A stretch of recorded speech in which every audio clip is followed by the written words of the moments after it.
அமெரிக்க ஜனாதிபதிக்கென ஒதுக்கப்பட்டுள்ள camp David விடுமுறை விடுதியில் குறித்த கூட்டம் இடம்பெறவுள்ளதாக முன்னர் தகவல்கள் வெளியாகியிருந்தன. எனினும் மோசமான வானிலையினால் இந்த சந்திப்பு வெள்ளை மாளிகைக்கு மாற்றப்பட்டுள்ளதாக சர்வதேச ஊடகங்கள் தெரிவிக்கின்றன. இன்றைய அமைச்சரவை கூட்டத்தில் ராஜாங்க செயலாளர் மார்க்கோ ரூபியோ, பாதுகாப்பு செயலாளர் பீட் ஹெக்ஸெட், பதவியிலிருந்து விலக உள்ள தேசிய புலனாய்வு பணிப்பாளர் டல்சி கபாட் உள்ளிட்டோர் முழு அமைச்சரவையும் பங்கேற்க உள்ளதாக தெரிவிக்கப்படுகின்றது.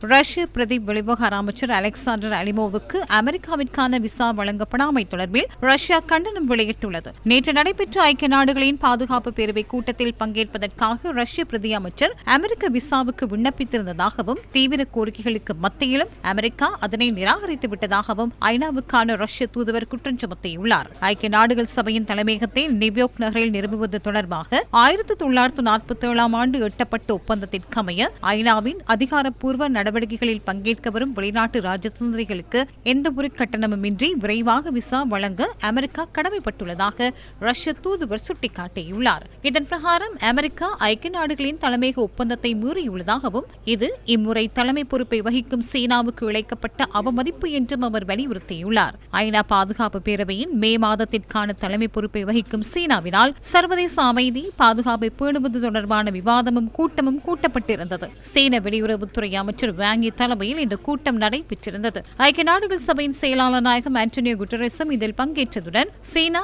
பிரான்ஸ், ரஷ்யா, பிரித்தானியா, அமெரிக்கா உள்ளிட்ட நிரந்தர உறுப்பு நாடுகளும் பேரவையின் தற்போதைய தற்காலிக உறுப்பு நாடுகளான Pakistan, Bahrain, Colombia, Congo, Denmark, கிரேக்கம், லத்வியா, லைபீரியா, பனாமா, சோமாலியா ஆகிய நாடுகளின் பிரதிநிதிகளும் இதில் பங்கேற்றனர். இந்த விவாதத்தின் இரண்டாம் கட்டம் நாளை நடைபெறவுள்ளது.